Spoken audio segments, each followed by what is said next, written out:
à l'âge de 18 ans, un jeune qui peut démarrer, il peut gagner l'opportunité de faire un petit peu argent de poche en attendant qu'il ce résultat tomber. À ce moment-là, qui te fait penser, le secteur touristique, qu'est-ce qu'il a fait, qui dit pour continuer pour toi? Pour moi, quand je suis ça a été vite fait, je m'en adapté et ce qui m'encourage le plus, c'était les feedbacks que je peux recevoir de mes clients et même de mon patron à l'époque. Excusez-moi, mais mon petit don naturel, c'est le flow passe vite fait avec les clients. Et pour moi, c'était quelque chose qui me fait une étincelle. Et c'est là que je commence à causer avec mon patron. Il dit, tu connais, qui fait pas décider de poursuivre une étude et te faire carrière dans le métier. Et arrive là, mon patron commence à expliquer, moi, tu es capable à l'école hôtelière, tu es capable de faire des études, tu es capable de grandir, tu es dans un petit hôtel, tu as un grand hôtel, un hôtel international, un 3 étoiles, un 4 étoiles, un 5 étoiles, un palace. Début ici comme serveur, te causer avec ton patron encourage toi pour continuer et éventuellement tu quittes l'hôtel ici pour te rendre à l'école hôtelière, c'est bien. Au fait, non, à l'époque, moi, je peux faire mon stage ici. Mon apprentissage, je peux faire ici, je peux à l'école hôtelière. À l'époque, c'était à l'école hôtelière, tu appelles ça NTC3, National Trade Certificate. Moi, tu parles un jour à l'école, après les restes jours de l'entreprise. Et le fait de rester dans l'entreprise, c'est là qu'ils vont être sur le tas, c'est là qu'ils vont commencer à apprendre. Et mon apprentissage, c'était sur 2 ans. Tu te le fais comme métier, c'est-à-dire que tu peux montrer tout à l'heure là, dans la petite mise en scène qu'il faut faire, qui te tient serveur au départ. Et ce qui te continue dans sa même direction-là, ou te dans vers un secteur en particulier. Ici, on a l'opportunité, malgré que c'était un petit hôtel, on a l'opportunité vraiment d'être indirectement, à un très jeune âge, un sorte de chef d'entreprise. Parce qu'on ne peut pas faire seulement la restauration, on apprend le bar, on apprend à faire le costing, comment mettre un prix pour un menu, on apprend la réception, répondre au téléphone, on même faire le night audit, on même apprendre comment faire la chambre et en basse saison, on apprend avec la maintenance, faire la peinture.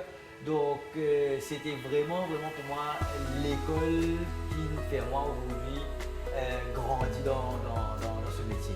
Alors, une première ici, et là, d'ici Côte-Toile. Alors, j'ai fini faire ma première année d'apprentissage ici. Et là, je fait l'ouverture de l'hôtel Sense Resort, qui s'appelle maintenant le Sense Suite à Volmar. Donc, c'est là, je m'implique dans l'hôtel. Donc, de là, tu as bougé encore une fois. Donc, là, je suis à l'école hôtelière. Moi, l'école hôtelière full-time, je fais mon NTC2 full-time. Après l'école hôtelière, là, je rentre l'hôtel Héritage à Wally aujourd'hui, à l'époque ça s'appelait Héritage à Wally. Et je rentre comme Héritage à Wally, je commence comme superviseur. De plus en plus les années passent, je grandis, je apprends, je continue à persévérer. Et je termine ma carrière Héritage à Wally comme restaurant manager. Et tu bouges encore une fois. Et je bougeais, je gagne l'opportunité pour la première fois de travailler dans l'hôtel pour une compagnie internationale. C'est là que je bougeais mon jeune Starwood. Et moi, j'ai ouvert l'hôtel Propose by Sheraton, qui à l'époque, qui maintenant s'appelle le Backstage, donc moi là-bas.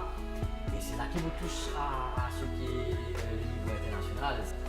Et j'ai eu une chance, peut-être un de mes rois mauriciens qui me fait 5 grammes de Starwood, c'est 9. Donc, c'est vraiment. C'est une grande ouverture. C'est une grande ouverture et c'est là que mon carrière décolle. D'accord. Alors, mon content, ça a causé quand je disais mon fin ouvert.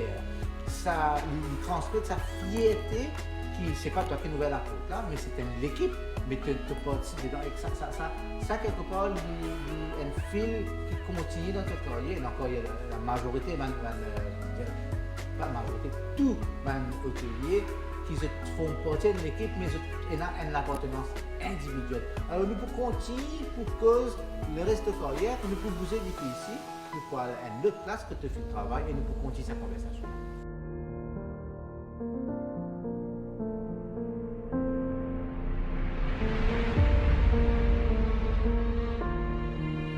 On arrive dans Westin justement et quand nous tu cause à Wally, dans nos dernières conversations, nous sortis à Wally et à Westin, c'est là où le prochain stop dans le parcours. Alors le Westin il représente ce qu'on appelle l'international 5 étoiles, etc.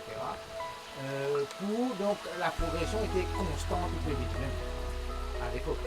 Alors, on va vous dire stop, on va vous dire au contraire, c'était le début. L'aventure commence donc au Pitawani, j'ai l'opportunité de travailler au Four Points by Sheraton, qui est aujourd'hui le backstage. Donc c'est là qui vraiment m'a vu sur la scène internationale et mon travail pour une compagnie internationale, Starwood. À l'époque, aujourd'hui, Marriott et Starwood, c'est une seule compagnie. Et donc mon travail au Four Points by Sheraton est à Eben. Business Hotel, et ensuite j'ai eu l'opportunité pour venir ici, donc au West End. À l'époque c'était le Grand Mauritian et le Luxury Connection.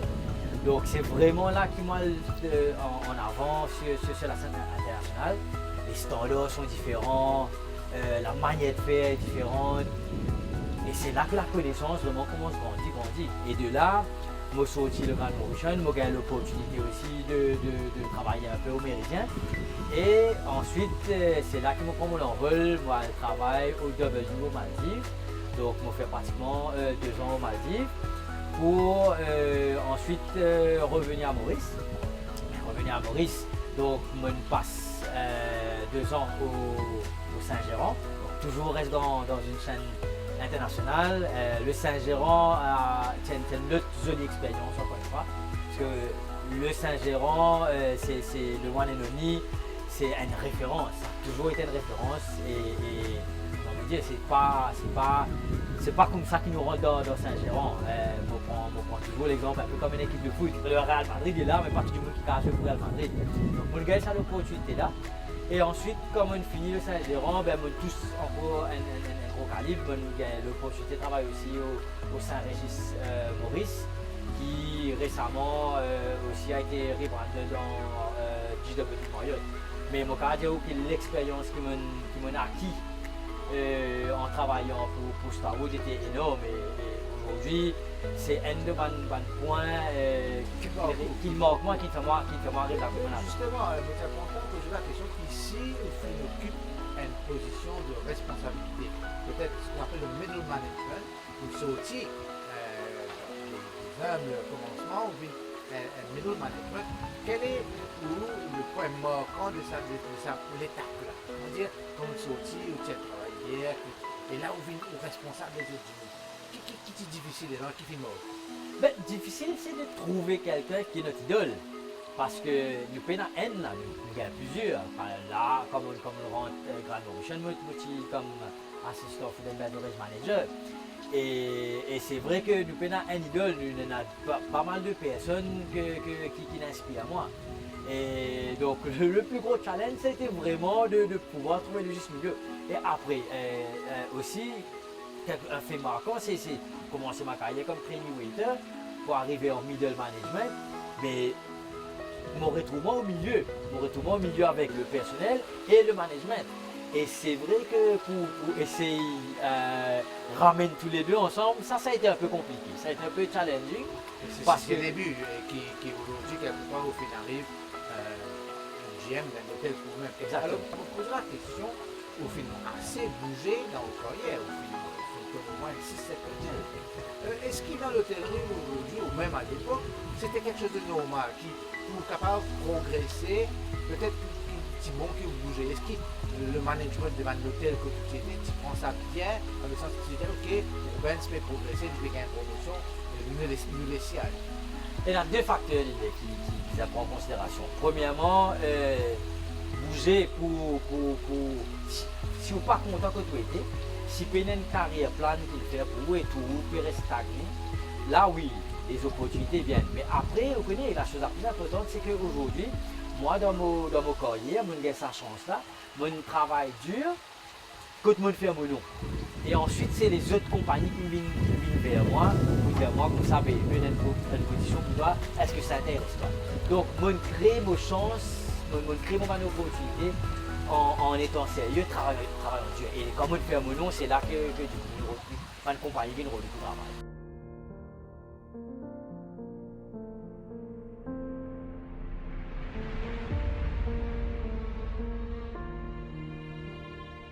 Benz nous fait faire un petit peu le tour du parcours jusque-là et nous fait passer un petit peu au début. Et aujourd'hui, nous termine dans l'hôtel que tu travailles aujourd'hui. Alors, la première question, peut-être, qui nous a pas discuté, c'est quel est le sentiment quand on fait une retrace de sa parcours là aujourd'hui, quand on retrouve aujourd'hui, quand on repense un petit peu sa parcours là jusque-là? Ben, mon dire, c'est le travail dur, le sérieux, et toujours être discipliné et avoir une vision, donc des valeurs, vision, des goals comme on dit. Mais à la fin, mon goal a toujours été d'être directeur d'un hôtel. Et aujourd'hui, arrivé comme directeur général dans un hôtel à Maurice, ben, je suis très fier de mon parcours. Donc, juste capable d'encourager les jeunes à suivre sa chemin qu'ils vont faire là. Et tout ça, encore une fois, ça passe par le sérieux et la discipline. L'avenir, qui lui permet? Est-ce qu'il y a le touriste qui nous fait connaître pendant 20 ans, mais pour continuer dans la même direction, ou est-ce qu'il y a quelque chose de nouveau qui nous a inventé? Faut pas qu'on oublie à réinventer les choses. Faut pas oublier, pour moi, aujourd'hui, mon gars, l'opportunité de travailler dans Maldives, bien voyager, et que ce soit même au niveau des Seychelles ou Silicon Valley, et tout ça dans le pays là. Il y a une raison qui fait tourisme tout le temps une Maurice. C'est l'hospitalité mauricienne. Et mon pensée, même après le Covid, l'une des raisons qui fait tourisme continue de Maurice, c'est parce que l'hospitalité mauricienne, toutes les choses qui nous fait avec les cœurs. Mais le client, le public, le touriste qui vit de Maurice, il est de plus en plus conscient de l'environnement, il est de plus en plus conscient des autres choses qui nous besoin qui appelle sustainability, nous besoin capable soutenable dans ce qu'il nous peut faire pour qu'il dans l'avenir nous capable d'attirer les autres touristes. Et là, est-ce qu'il nous a un travail pour nous faire? Définitivement, déjà, nous prenons l'exemple aujourd'hui, la Bonne Attitude, la Côte Mopé Travail, c'est le premier hôtel du groupe Attitude qui est éco-engagé. Et nous avons un mouvement qui nous crée depuis 1 an et demi qui s'appelle le Positive Impact. Aujourd'hui, c'est aller vers un environnement, un tourisme durable. Qui nous redit là-dedans, c'est pas seulement l'environnement, mais c'est aussi la société, c'est aussi pour nos clients, c'est aussi pour nos family members, pour les personnes qui travaillent avec nous. Donc, aujourd'hui, à nous dire l'exemple que nous fait, qui nous prend dans notre mouvement Positive Impact, c'est enlever bannir tout ban plastique à usage unique. Et peut-être pour terminer, me poser une question pour, en tant que GM aujourd'hui, quel est le plus gros challenge qui vous a personnellement pour assurer justement sa pérennité de notre industrie? Ben, moi pour dire aujourd'hui, je pense que le plus gros challenge, c'est que du monde il commence à perdre l'habitude de croire. Believe, vous voyez? Beaucoup de personnes, beaucoup de monde a tendance à tourner vers l'extérieur. Vous savez, mon modèle d'affaires, aujourd'hui, je suis la preuve que, et je ne suis pas le seul, il y en a beaucoup encore dans ce métier-là qui réussit. L'herbe n'est pas plus verte ailleurs, pas nécessairement. Ici, nous bien encadrer, si nous dans nos pays, et si nous pas protéger nos pays, nous pas protéger nos environnements, nous pas protéger nos familles, ben, on va trouver qui fait les autres places là ailleurs, qui fait pour faire ou pas. Très bien. Merci beaucoup, Robert Marmoutou. Vous finissez nous voyage avec vous à travers au parcours et nous souhaitons bonne chance parce qu'il y a déjà un en ligne. Bon courage pour la suite. Merci beaucoup.